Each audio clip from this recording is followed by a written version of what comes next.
Good morning everyone. Time हुआ है 4:20। ये लगेज है ready and it's a surprise और हो जाते हैं तैयार फटाफट। क्या सरप्राइज सरप्राइज क्या सरप्राइज हो रहा है सरप्राइज। मैं रेडी होती हूँ, इसको कहाँ सेट करूँ। एक्चुअली मैं बता देती बट ये नलिन के लिए सरप्राइज है, इसलिए मुझे I have to keep it. तो मैं रेडी हो जाती हूँ। पूरे घर में कहीं मेरे लिए मुजबला के लिए जगह नहीं है। They call me झबला। ओके, तो मेरा मॉइस्चराइज़र, टाइम नहीं है, सब अपने अपनी दुर्ग गति से।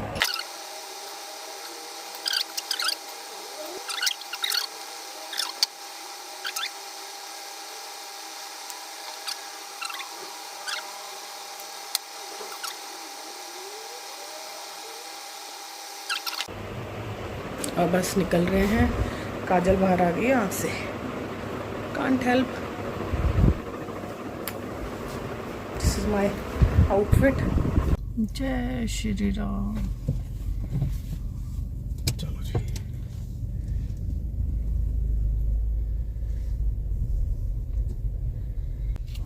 बज गए हैं सुबह के 5 और हम गाड़ी में सवार हो चुके हैं। मतलब करेक्ट यही बात हुई थी रात को कि 5 बजे अगर हम घर छोड़ देते हैं, हमारी गड्डी शुरू हो जाती है, तो हम सही वक्त पे मतलब अपने डेस्टिनेशन पे पहुंच जाएंगे। थकान बहुत हो जाती है, 8 घंटे का सफ़र काफ़ी लंबा होता है, that too in a 4 wheeler. तो ना बंदा पैर पसार सकता है। खैर मैं तो डैशबोर्ड पे पैर पसार ही लेती हूँ। और अभी तो अंधेरा ही है और दिल्ली अगर हम अंधेरे अंधेरे में कवर कर लेते हैं तो अच्छा रहता है। यही था कि अगर थोड़ा लेट चलेंगे 7-8 बजे तो फिर ऑफिस जाने वालों का ट्रैफिक मिलेगा और हम जो 8 घंटे का सफ़र मान के चल रहे हैं वो 12 घंटे का कब हो जाएगा पता भी नहीं चलेगा। हाँ जी, तो निकल गए हैं अभी तो फ़िलहाल के लिए। और मैं राम नाम जप रही हूँ कि भगवान मुझे ठीक ठाक हालात में पहुँचा देना, बिकॉज इट्स नलिन्स बर्थडे टुमारो। तो अगर मेरी हालत ज़्यादा ख़राब हुई तो उसका बर्थडे स्पॉइल हो जाएगा। खैर आई एम नॉट समवन जो बहुत बढ़िया कोई रोल प्ले करता है उस दिन के लिए, बट फिर भी मैं अपना मूड अच्छा रखना चाह रही थी उस दिन के लिए। वैसे प्लान ये भी था कि 13 तारीख को ही चलते हैं, नाइट को जाके सेलिब्रेट कर लेंगे, क्योंकि 2 बजे के अप्रॉक्स हम वहाँ पहुँच जाएंगे। तो मैं बता तो दूँ कि मैं जा कर रही हूँ। मैं जा रही हूँ मुक्तेश्वर, गढ़ मुक्तेश्वर नहीं, मुक्तेश्वर एक और जगह है, नैनीताल से थोड़ा आगे चल के है। तो मुझे ये जगह इंट्रोड्यूस करवाई है हस्बैंड ने, क्योंकि पिछले 1-2 साल में वो काफ़ी बार वहाँ विज़िट कर चुके हैं अपने दोस्तों के साथ। एक्चुअली वहाँ पे लैंड देख रहे थे, आगे आने वाले वीडियो में मैं आपको दिखाती हूँ हमने कौन सी ज़मीन ख़रीद ली थी। लगभग पेमेंट हो चुकी थी, फर्स्ट पेमेंट जो होती है क्या होता है वो बयाना हो चुका था, बट वहाँ पे ना पेपर्स का बड़ा इशू रहता है और हम ठहरे दिल्ली वाले ओवर स्मार्ट तो हम ऐसे पंगों में पैर डालते नहीं, क्योंकि प्रॉब्लम यही है कि अगर आपका पंगा आपके पड़ोसी से है तो आप रोज़ सुबह शाम उससे लड़ लोगे, आपके पास टाइम है। पर अगर आपका पंगा कहीं दूर 8 घंटे दूर वाले पड़ोसी से है तो आप रोज़ अपनी गाड़ी निकाल के 8 घंटा सफ़र करके उससे पंगे लेने नहीं जा सकते ना। मेरे जैसे देखने वाले समझ गए होंगे मैं क्या कहना चाह रही हूँ, और मुझे लग रहा है मैंने सेंस भी बनाई है जो मैंने बोला है उसमें। हाँ जी, तो यही कह रहे थे कि इतनी दूर की चीज़ों में थोड़ा सा बंदा एक्स्ट्रा कॉशियस होता ही है कि अगर कोई पवाड़ा कल को पै जाए तो बंदा यहाँ से कैसे मैनेज करेगा उस पवाड़े को, राइट। तो वहाँ पे आते जाते हस्बैंड के कुछ दोस्त बन गए हैं, तो प्लान तो वही है कि जाते टाइम उनसे भी शायद मिलना होएगा, शायद नहीं, हाँ मिलना होएगा तो बस वो हो नहीं पाया। तो कहते हैं ना किस्मत से और वक्त से पहले कुछ नहीं मिलता, तो वो नहीं हो पाया तो नहीं हो पाया। बट हाँ ये प्लान बन गया कि मैं आज वहाँ जा रही हूँ। और जी मुक्तेश्वर में जहाँ पे हम स्टे कर रहे हैं वहाँ पे हस्बैंड स्टे कर चुके हैं। और ये जो ब्लैक गड्डी आप सामने देख रहे हो ना, इसके नाक में दम कर रखा है इससे आगे वाली गाड़ी ने। तो अगर आप कुछ भी अपना एंटरटेनमेंट का साधन ना भी लेके निकलें तो दिल्ली, मेरे दिमाग में दिल्ली बसी हुई है, मेरे दिल में दिल्ली, मतलब हमारी सड़कों पे आपको एंटरटेनमेंट फुल मिल जाता है।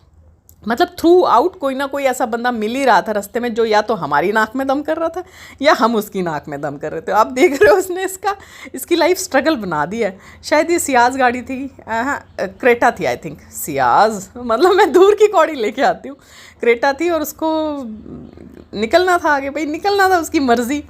तो और वो साइड नहीं दे रहा था, और हम पेशेंटली देख रहे थे कि ये निकलेगा तभी हम निकलेंगे, सारे एफर्ट उसी को कर लेने देते हैं। तो अभी भी देखो सूर्य नहीं निकले हैं, सूर्य महाराज, और मैं भगवान से यही कह रही थी कि सूर्य महाराज थोड़ा देर में ही निकलना, क्योंकि शीशे में से छन के भी जो धूप आती है ना, हाथ काले कर देती है। अभी मैं पीछे कहीं पे गई थी तो अच्छी खासी धूप आ रही थी, बाई गॉड बैठे बैठे ऐसे लगा कि मैं बैंगन की तरह भुन चुकी हूँ, अब मेरा भरता बना लो। सड़कें बड़ी प्यारी, कहीं पे भी ऐसी जगह नहीं थी कि जहाँ पे गाड़ी डोली हो या मतलब धड़धड़ाई हो, खड़खड़ाई हो। सारी सड़कें अच्छी थी, मतलब मेरा देश है तो ख़राब कैसे हो सकता है। बीच में थोड़ी बहुत देर के लिए सड़क ख़राब आई थी, बट मज़ा आया उसमें भी, ऐसे लगा कि कश्ती में राफ्टिंग कर रहे हैं हम। तो देख लो एक्सप्रेस वे मस्त एकदम, ऐसे सुट्टम सूट चलती है गाड़ी। तो आप पर वही है ना, स्पीड अच्छी मेंटेन करके रखनी पड़ती है। और बस अभी हमने शायद यूपी में एंटर कर लिया है आई थिंक। मैं तो साइड वाली सीट घेर के बस मस्त लोट मारती रहती हूँ, मुझे घंटा फ़र्क नहीं पड़ता कि मैं कहाँ पहुँच गई हूँ। तो मेरी थोड़ी लैंग्वेज सुधारो, आपकी लैंग्वेज अच्छी नहीं है भाई साहब। तो बहुत रास्ते में एंटरटेनमेंट बहुत हुआ, गाड़ियों ने बहुत एंटरटेन, ओ माय गॉड। सूर्य नमस्कार कर लीजिए, कितना मस्त। जब निकले थे ना तब तो ऐसे लग रहा था कि ऑरेंज है, उठा के खा लो, और उसके बाद जब आग बरसनी शुरू की तो ऐसा लगा भगवान थोड़ी देर तो शांति कर दे। तो कुछ गाड़ियाँ तो ऐसी थी जो हमारे साथ ही निकली थी, और हमारे साथ ही मतलब आधे पौने रास्ते तक भी कई गाड़ियों ने तो साथ निभाया, और हम अपना सुकून से थे। वैसे तो नलिन द ग्रेट पीछे बैठे रहते हैं, उनको बड़ी चुल रहती है, वो आगे निकल गया, वो पीछे निकल गया। पर चलो करते कराते हम भी अपनी डेस्टिनेशन पे पहुंच ही गए। ज़्यादा धीरे भी नहीं चल सकते थे क्योंकि बहुत लंबा सफ़र तय करना था, तो ऑफ कोर्स थोड़ी स्पीड तो मेंटेन करके रखनी ही पड़ती है। और रास्ते में हमारी वही नॉर्मल वाली जंग जारी थी, एक हरियाणा, एक यूपी, एक दिल्ली। और सड़क पे सारी गाड़ियाँ भी नहीं नंबर की थी, कोई हरियाणा नंबर, कोई दिल्ली नंबर और कोई यूपी नंबर, यूके भी थी। बट ठीक है, भारी तो ऑफ कोर्स आप लोग को पता ही होगा, हरियाणा ही पड़ा था इन सब पे। तो हरियाणा वो कहते चलो छोड़ो, अब ज़्यादा हरियाणा हो गया। तो हाँ जी, सफ़र अच्छा रहा, ट्रैवलिंग अच्छी रही। ये अलग बात है कि शाम को पहुंचने के बाद में, जब तक मैं पहुंची तब तक आई वॉज ओके, मतलब ओके। मेरे को हमेशा हस्बैंड कहते हैं कि ना तेरा सारा गेम ना साइकोलॉजी का है, तू सोचती है कि तेरी हालत ख़राब हो जाएगी इसीलिए होती है। ऐसा कुछ नहीं होता। मैंने 2 डोज ऑफ टैबलेट ली थी, बिकॉज मुझे बताया गया था कि एक डोज़ 5 घंटे काम करती है। द मोमेंट 5 घंटे ख़त्म हुए मैंने दूसरी डोज़ ले ली थी, क्योंकि मैं सफ़र ख़राब नहीं करना चाह रही थी। बट मेरी रात को तबीयत ख़राब हो गई थी। थैंकफुली भगवान ने ऐसा मेरे पे शुक्र किया कि मैं सुबह एकदम भली चंगी और फ्रेश उठी, क्योंकि वहाँ की वादियों का मौसम, नो पोल्यूशन, उसी वजह से शायद। वरना तो अगर मेरे को रात को कोई दिक्कत होती है तो मेरा सुबह ऐसे होता है, टायरिंग सा होता है, बॉडी पेन कर रही होती है, वो सब वहाँ नहीं हुआ। तो जी हाँ, टोल टैक्स पे करते हुए आगे बढ़ रहे थे, और नलिन और मेरा पंगा हो गया रास्ते में। इसको पता नहीं क्यों चिड़चिड़ जैसे मेरा कैमरा ऑन होता है ना, चिड़चिड़ करना शुरू कर देता है। जबकि मैं ऐसी बंदी हूँ, मैं इसकी किसी भी चीज़ में खलल नहीं डालती। मुझे बिल्कुल गुस्सा नहीं आता कि ये क्या कर रहा है। इनफैक्ट जब गेम भी खेलता है तब भी मैं इसे बिल्कुल डिस्टर्ब नहीं करती, बिकॉज ओ गंगा मैया आ गई, गंगा मैया के दर्शन कर लो। मेरी खिड़की ना प्रॉपर बंद थी, इन लोगों को बिना एसी के चलने में खलिश होती है दिमाग में, और मेरे को एसी खैर सूट नहीं करता, पर 2 बंदे मेजॉरिटी में थे, तो मुझे तो बंद खिड़की में से मैं जितनी गंगा मैया को कैप्चर कर पाई उतना कर पाई। आप भी हाथ जोड़ लो, गंगा मैया प्रणाम तो ले ही लेंगी वहाँ बैठे बैठे भी। तो फिर हमारा इनकाउंटर हुआ इस रोडवेज से। इसको हमने हॉर्न दिया, बट हमारे ड्राइवर साहब इंटरेस्टेड नहीं थे। उन्होंने बोला कि भाड़ में जाओ, मैं तुम्हें आगे नहीं जाने दूंगा, तुम हो कौन। सबसे रूड जो ड्राइवर होते हैं ना, वो रोडवेज़ के ही होते हैं, चाहे वो यूपी रोडवेज़ हो, हरियाणा रोडवेज़ हो, कोई और रोडवेज़ हो। और हमारे डीटीसी वाले भी कम नहीं होते। क्यों भाई, दिल्ली वाले क्यों पीछे रहे किसी भी चीज़ में। और अब देख लो, देखते देखते सूर्य महाराज पूरे आसमान पे, और कितनी आग बरसा रहे हैं। मैं बस यही सोच रही थी कि भगवान, मौसम भी बड़ा रोल प्ले करता है, आप कैसा फील करोगे उसमें। और ये एक और टोल आ गया। बस इसके बाद में बस यूं ही उम्मीद लगाए बैठी हूँ कि रास्ते में जिनके घर में रुकना है, आधा पौना घंटा का होल्ड होएगा, बस मिलवाना है। वो काफ़ी बार होता है ना कि एक फैमिली फ्रेंड जैसे हो जाते हैं, तो उनसे मिले बिना आगे हम प्रोसीड नहीं कर सकते। तो बस अब रास्ते में रुकने का प्रोग्राम हो गया है। 8 साढ़े 8 का टाइम हो चुका था कि चलो पहले ब्रेकफास्ट कर लें, क्योंकि घर से सिर्फ चाय 2-2 कप पी के निकले थे। और नलिन द ग्रेट ने यहाँ पे मतलब ही अब भाई बर्थडे इसका है तो ज़्यादा बुराई करनी नहीं बनती। मतलब 50 फ़ोटो अपने फादर साहब से खिंचवाई, 50 फ़ोटो मुझसे खिंचवाई, और बंदे को इंस्टा पे डालने के लिए एक फ़ोटो पसंद नहीं आई। और मैंने बिल्कुल गरीब दयनीय औरत जैसा मुंह बना के इसको बोला कि मेरी 1-2 फ़ोटो क्लिक कर दे। तो सर कहते कि मम्मी मुझसे अच्छी होती नहीं, आपको मेरी पसंद आती नहीं, तो छोड़ो ना। वो तो शुक्र है मैं तीसरा बंदा साथ लेके चलती हूँ कि वो मेरी फ़ोटो खींच दे।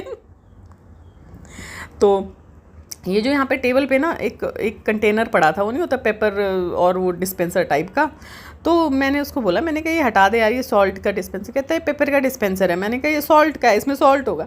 मैंने कहा ऐसा तुम कौन सा 5 स्टार होटल में आए हो जो तुम्हें पेपर भी रखी मिलेगी। कहता है इसमें पेपर है। मैंने कहा इसमें सॉल्ट है, उसमें सॉल्ट ही निकला। तो ये समझता नहीं है कि हमने उम्र बाल सफ़ेद धूप में नहीं किए हैं। और मैं अपनी ब्यूटी को निहारते हुए, कोई और मेरा कैमरा नहीं पकड़ रहा था, मैंने कहा चलो यार अपने आप को खुद ही अप्रिशिएट किया जाए। और मैंने 50-60 सेल्फ़ी खींची अपने फ़ोन के साथ, अपने बैग के साथ, इन हरियाली के साथ। हस्बैंड ने मेरी 50-60 फ़ोटो खींची, मैंने उनकी 50-60 खींची। हमारा बार्टर सिस्टम सही चलता है। They don't care I am a YouTuber, they don't click good pictures of mine. बल्कि मैं इनकी इतनी गजब की फ़ोटोएँ खींच देती हूँ। मतलब होना चाहिए ना बंदे में, हुनर तो होना चाहिए। वो हुनर मेरे में ही है, इनके अंदर है नहीं। तो ऑफ कोर्स जो ब्रेकफास्ट में नॉर्मली मिलता है वही ऑर्डर किया है। ये जगह अच्छी थी, हस्बैंड की घूमी फिरी हुई थी। और जब मैं साथ होती हूँ तो कोशिश करते हैं कि जानी पहचानी सी ही जगह पे जाएं, जहाँ पे कुछ इतना अननोन ना हो कि मतलब मेरी हालत ख़राब हो जाए। ऊपर केटल स्टाइल की लाइटें लगी हुई थी, मुझे अच्छी लगी। यहाँ का एम्बियंस भी अच्छा था, यहाँ की डेकोरेशन भी अच्छी थी, काफ़ी कुछ रॉ था। और सबसे अच्छी लगी मुझे यहाँ की चाय एकदम गज़ब की। वो नहीं होती भैंस के दूध की चाय जिसमें से एक अजीब सी महक आती है भैंस के दूध की ना, वो भैंस के दूध की चाय हमें यहाँ पीने को मिली। नलिन भी आजकल चाय पीने लग गया, 1-2 बार पी उसने रास्ते में भी। और मुझे लगता है हस्बैंड का मन कभी नहीं भरेगा आलू प्याज के पराठों से। हमने वहाँ 5 दिन स्टे किया। वहाँ भी मॉर्निंग में जैसे आंटी पूछती क्या खाओगे, आलू प्याज के पराठे। यहाँ पे भी ऑर्डर किए आलू प्याज के पराठे। मैंने शायद आपको ये स्टोरी बताई भी होगी। हमारी जो एक मेड थी, वो जब भी सुबह सुबह घर आती तो वो देखती कुकर में ना आलू चढ़े हुए हैं। और मैं उसको ऐसे ही मतलब वो ब्रेकफास्ट हमारे साथ ही करती थी। तो ना मैंने उसको यूँ ही बोला, मैंने कहा यार आलू के पराठे। कहती दीदी कभी कभी तो मेरे पसंद के पराठे भी बना दिया करो। मैंने कहा तुझे कौन से पसंद है? तो वो कहती मैं सिर्फ प्याज और पनीर के पराठे खाती हूँ। मुझे इतना अजीब फील हुआ। मैंने कहा हम तो रोज़ आलू प्याज के पराठे बनाते।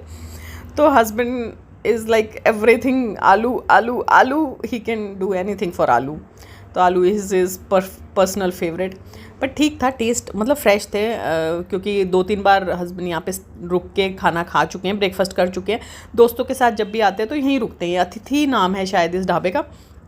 तो अकॉर्डिंग टू हिम जो उन्होंने मुझे इस ज्ञान दिया वो ये कि ये लोग सब कुछ फ्रेश बनाते हैं, तेरे को इस खाने से कोई इशू नहीं होगा। और जहाँ मैं जा रही हूँ वहाँ का भी यही है कि वो जो है वो एक होम स्टे है। वहाँ पे नॉर्मली होटल है नहीं, है भी तो 1-2 मुश्किल से होगा। तो वहाँ पे होटल में रुकने का मज़ा भी नहीं है, वहाँ पे होम स्टे में ही रुकने का मज़ा। और मेरे जैसा बंदा जो होटल वगैरह की नहीं पचा पाता है खाना, तो उसके लिए बेस्ट था। इसीलिए मैं कन्विंस हो गई। और मैंने भी सोचा चल यार ऐसे ज़िंदगी थोड़ी एक ही घर की 4 दीवारी में कट जाएगी, तो चल यार चल लेते हैं। और right now me and Nalin are fighting for chewing gum और मैंगो कैंडी। मैंने उसको बोला, मैंने कहा ऑरेंज कैंडी लेके आना और च्युइंगम लेके आना। ज़्यादा च्युइंगम लेके आया और मेरे लिए ऑरेंज कैंडी कम लेके आया। तो वी वर फाइटिंग। ये मज़े की बात है कि 3 बंदे हैं तो फाइट सिर्फ 2 ही करते हैं, तीसरा बंदा जो भी उसे हाथ लगता है वो खा लेता है। वरना हम एक दूसरे के बाल फाड़ रहे होते हैं अगर तीसरा बंदा भी हमारे जैसी कैटेगरी में होता। और हमने इस लाल गाड़ी को बहुत देर के बाद पीछे छोड़ा। ये भी हमारे साथ वही गेम खेल रहा था कि साइड नहीं दूंगा। तो this was it. I hope आपको अच्छा लगा होगा। नेक्स्ट वीडियो और एंटरटेनिंग होने वाला है। Love you all. लाइक कर दीजिएगा, कमेंट कर दीजिएगा। और वीडियो देखने के लिए बहुत बहुत शुक्रिया।